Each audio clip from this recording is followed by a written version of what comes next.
మన APP news కి స్వాగతం.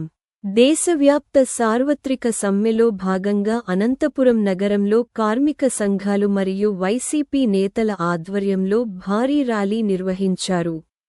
ఈ కార్యక్రమంలో నాయకులు మాట్లాడుతూ కష్టాన్ని నమ్ముకొని శ్రమే ఆయుధంగా జీవించేటటువంటి కార్మికులకు సంబంధించినటువంటి కేంద్ర ప్రభుత్వం ఇవాళ నిర్దాక్షిణ్యంగా కార్మికులకు వ్యతిరేకంగా చట్టాలను తీసుకురావడాన్ని ఖండిస్తూ ఆ చట్టాలను వెంటనే ఉపసంహరించుకోవాలనేటువంటి డిమాండ్తో కేంద్ర కార్మిక సంఘాల ఆధ్వర్యంలో జరుగుతున్నటువంటి సమ్మె కార్యక్రమానికి ఇవాళ జగన్మోహన్ రెడ్డి గారి నాయకత్వంలో అనంతపురం జిల్లా ట్రేడ్ యూనియన్ అధ్యక్షులు ఓబిరెడ్డి గారి ఆధ్వర్యంలో చాలా పెద్ద ఎత్తున ఆ సమ్మె కార్యక్రమానికి మద్దతు తెలియజేయడం జరుగుతూ ఉంది.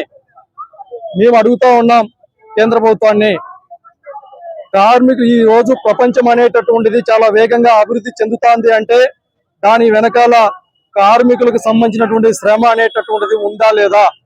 మరి ఇంత మూల కారణం పునాది అయినటువంటి కార్మికుల పక్షాన నిలబడాల్సినటువంటి బాధ్యత, వారి అభివృద్ధికి కృషి చేయాల్సినటువంటి బాధ్యత కేంద్ర ప్రభుత్వం పైన ఉందా లేదా? అదే సందర్భంగా ఇవాళ ఎన్డీఏ కూటమి ప్రభుత్వంలో క్రియాశీలకంగా ఉన్నటువంటి చంద్రబాబు నాయుడు గారు కావచ్చు, లేకపోతే జనసేన పార్టీ అధ్యక్షులు పవన్ కళ్యాణ్ గారు కూడా అడుగుతా ఉన్నాం, కార్మికుల పక్షాన ఎందుకు మీరు నిలబడలేకపోతా ఉన్నారు?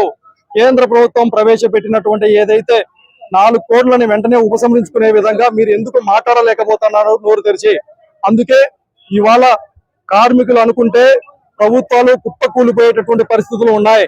అందుకే కార్మికుల పక్షాన గతంలో ఏ విధంగా అయితే జగన్మోహన్ రెడ్డి గారి నాయకత్వంలో, జగన్మోహన్ రెడ్డి గారి ఆధ్వర్యంలో పెద్ద ఎత్తున విప్లవాత్మకమైనటువంటి మార్పులు తీసుకొని వచ్చినటువంటి పరిస్థితి వైఎస్ఆర్ కాంగ్రెస్ పార్టీది. కాబట్టి భవిష్యత్తులో కూడా కార్మికులకు సంబంధించినటువంటి ప్రతి ఒక్క సమస్య పైన పోరాటం చేయడానికి ఇవాళ పెద్ద ఎత్తున సమ్మె చేసినటువంటి కార్మిక సంఘాలకు మద్దతుగా నిలబడుతున్నాం.